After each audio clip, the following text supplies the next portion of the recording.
Yo, it's good. It's be your boy, Mr. Fritz, and we're finna shop some samples. So what we have here is a session that I produced for another artist, in which I took some looperman samples and I turned it into a lo-fi banger. So to start off, I did a little piano intro. It all started off in Reason, which Reason, thank God, it's a VST plugin now because the sounds in Reason are crazy. And I came up with this chord progression in the Callisto preset in the Europa synth, and it kind of sounds like this.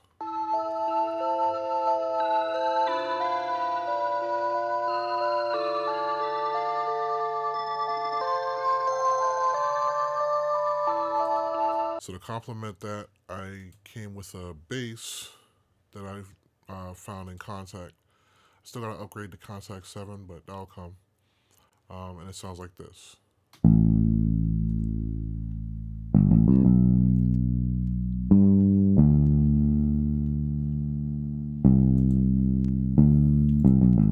So for the processing I did on the strings, all I did was parametric EQ2. Bobbed off a little bit of the highs and a little bit of the lows. Just that rumble because, it takes up headroom, doesn't really do anything for you. And all it is rumble, which is not musical at all. And I also ran it through isotope vinyl, which is where all the noise is coming from. I did a little bit of wear and a little bit of dust to give it that old school classic jazz feel. And as far as processing I did for the bass, you're already. Camel Crusher, British Clean preset, and I also ran it through the CLA 2A, and I'll play both of them together.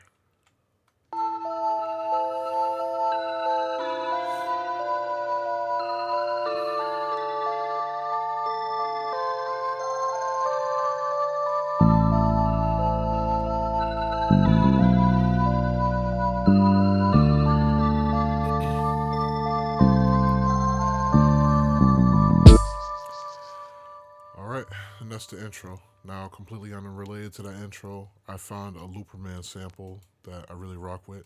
I label them secret because I want people to see if they can find it themselves. But this sample's really common, so I heard it somewhere in a commercial or something before, and I really rock with it. It's real jazzy, and it sounds like this.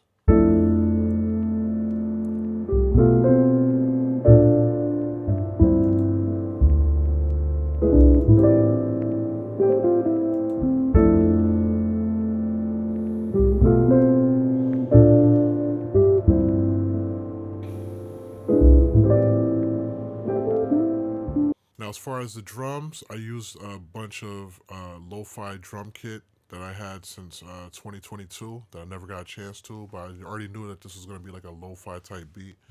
So I'll just play the whole pattern without the sample so you can hear what I did.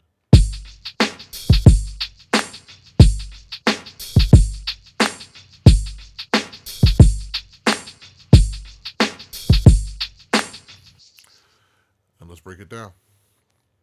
It all started with this hi-hat pattern right here, and it sounds like this.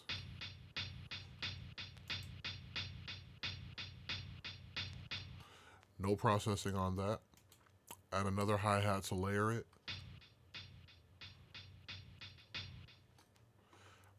That's for switch ups that I did. Um, Here's another pattern.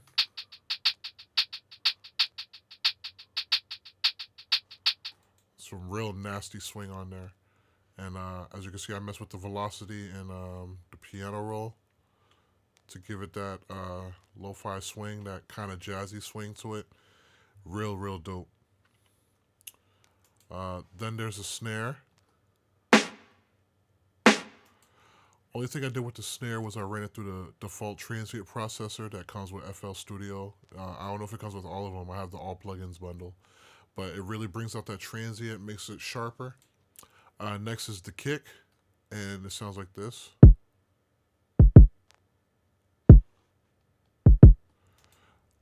For processing on the kick, I have it running through the Puig Tech, which is a Pultec emulation by Waves.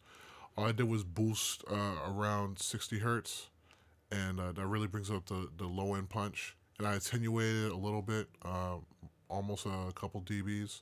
I boosted it by a little bit over 4. Didn't do anything to the high end.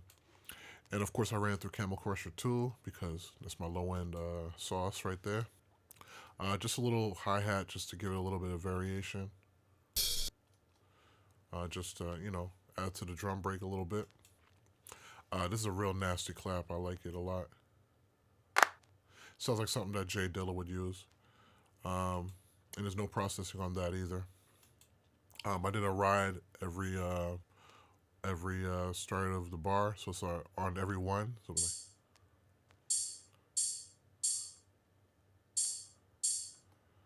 and there's no processing on that. And I also did a shaker to complement the ride. And finally, to complement the kick, at least on the first part, I used the same cassette 808 bass drum to give it that more of that low end. And it sounds like this.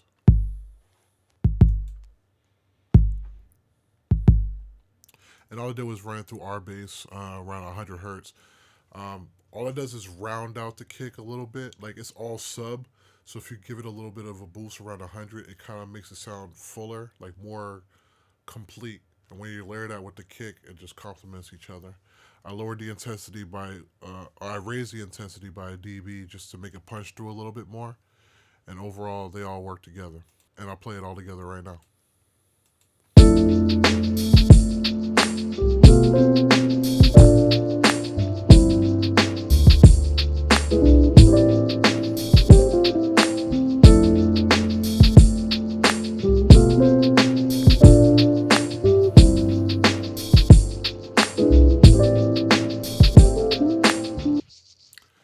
And now that we got the drums, I'm gonna play the little individual parts that I added just to switch up the loop a little bit. So first, this is my very first time using flugelhorn. I've always wanted to, and that's from Contact. I believe it's the Session Horns. Yep, Session Horns Pro. Um, and here's the pattern.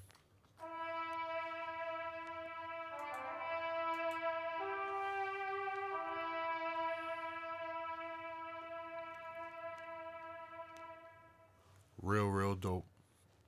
As far as processing, once again, as a taupe vinyl, I put up the wear a little bit and a little bit of dust. I wanted the whole thing to sound like an old school, jazzy, kind of like 60s vibe, but more modern. So I just like lowered the fidelity on a lot of the instruments in this. And also I put a Valhalla Room just to give it some reverb, give it its own space, kind of put it in the background, and make it real dope. The next sound I added was these little space sounds, and it sounds like this. That is from Lo-Fi Glow, another dope Contact library. I have a bunch of good ones. I spent all last year getting a bunch of them, and this is my first time really putting them to good use. And I'm planning on putting them to good use on my next project, which you might hear about soon. I added this other spacey synth.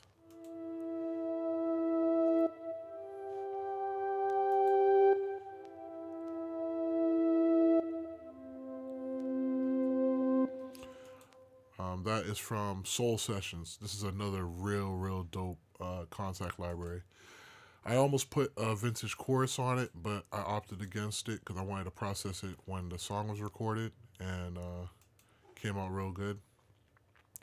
Let me show you this string section I did. This is Contact as well. It is the Albion 1. The pop-ups are showing up because I had a 500 gig hard drive and I switched to 2 terabytes, so all my stuff got reset. But this is Albion 1, which is a huge Contact library. This is also Albion 1. So there's strings, and what's this? The Amati Viola, and it sounds like this.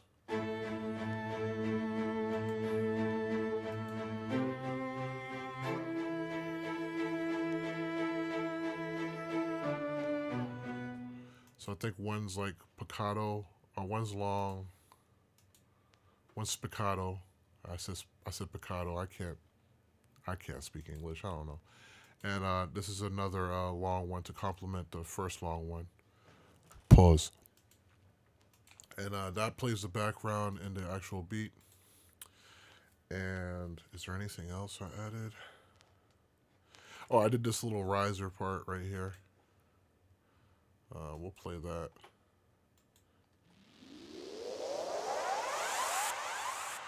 I did that to transition into the next part of the beat. For processing on that, all I did was Valhalla Vintage Verb, just the default setting, and mix it 30%. And Echo Boy, I did that just to give a little delay to the riser part. All these things, all these little parts, it's real simple, but I put some little parts just for variance, but they're mainly playing the background to give it some more atmosphere when the song was recorded. And overall, you can hear how it sounds.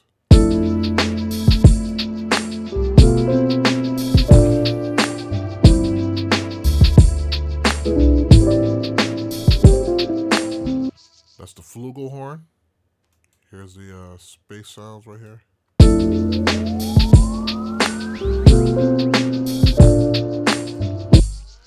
And I'll let you hear the orchestral section.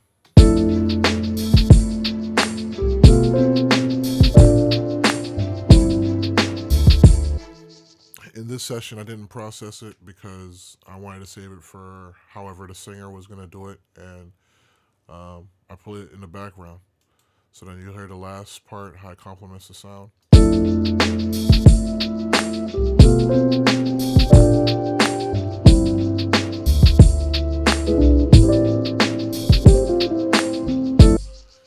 And we're going to get to my favorite part of the sound, the beat. So I really like the original beat. I thought it was a dope lo-fi aesthetic, but I wanted to do something more hip hop. So I found another sample that was crazy, and it was the same key as the original sample, and I'm gonna play it right now.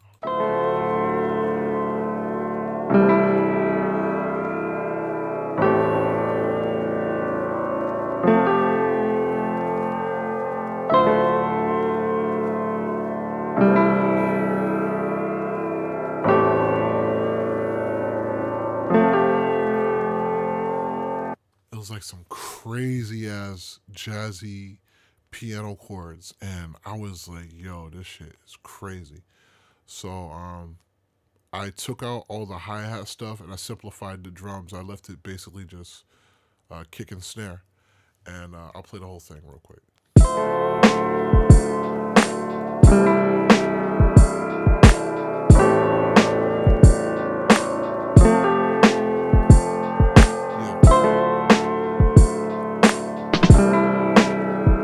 Yeah, yeah.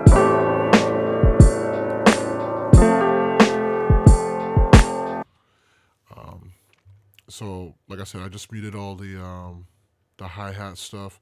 I kept the kick, the snare, the clap, the ride, and one of the hi hats. Just the simple one, the ch, ch, ch, just to give it that that swing. And I add a little snare roll, a snare fill, and it sounds like this. Just to make it hip hop. So then what I did was I added a Moog type bass, and that is from the Mini V3, which is from the Arturia collection. And this is a really dope Moog sound. I programmed it, and it sounds like this.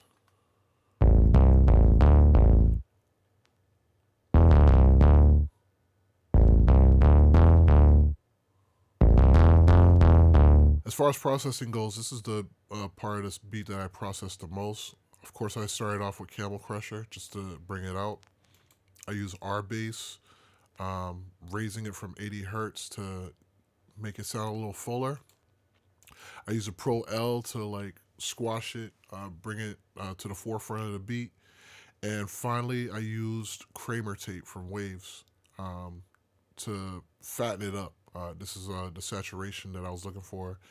Um, Typically, you want to use saturation to make something sound fuller. You could use distortion too, but I didn't want to really distort it because it was already getting distorted from Camel Crusher. So the saturation from Kramer tape just made it sound a little fuller. And overall, it just sounds dope. This sound right here is a lo-fi hi-hat that I use to complement the rest of the beat, but it sounds completely different. This is what it sounds like without processing. So what I added was another dope good hertz plugin called Lo-Hi. Um, it basically destroys the sound. Um, and then I added Valhalla Vintage Verb to sound a chamber reverb from the 80s. And basically, I created my own lo-fi hi-hat, and it sounds real dope compared to the original sound. Sometimes you just gotta experiment with things. Like you could create your own sounds based off of other samples and turn them into something completely different. And finally, I did another string section. This time it was a single note, kind of like what Alchemist does a lot on some of his super grimy beats. And it was the same thing. Albion 1 and the Amati viola. And it sounds like this.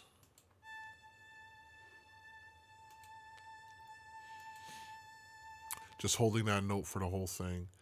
And I processed it in the actual recording session, but for this one, I didn't do any processing. And overall, I just really think this part is dope. This is probably the best switch up I've done. Well, this and Fritzo mode, but I really like this one. I'll just play the whole thing.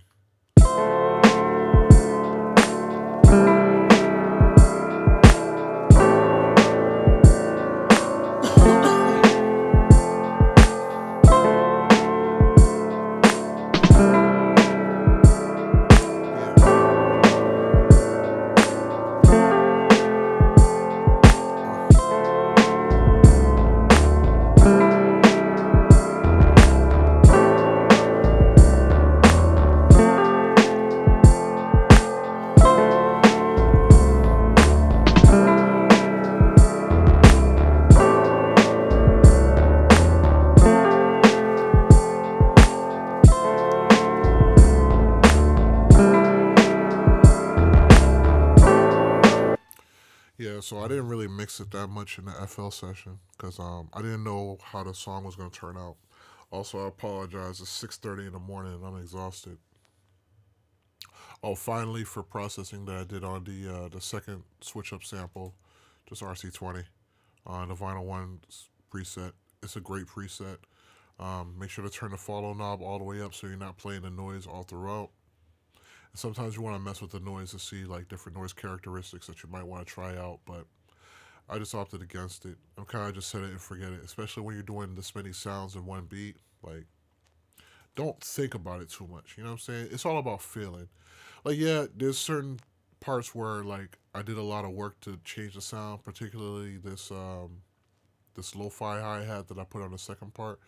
But when it comes to making like beats where you have a lot of different parts to it, you don't want to think about it too much. Just fill it out.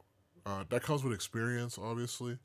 And I've been making beats since I was 18, so I have a lot of experience. But for the most part, you don't want to overthink these kind of things. Just do it, like Nike. You know what I'm saying? Anyways, it's still early in the morning. I figure I'll do more breakdowns before I gotta go to work. And yeah, it's your boy Mr. Fritz, and this is Soul Breakdown number 6, and I got another one coming. So holla at your boy.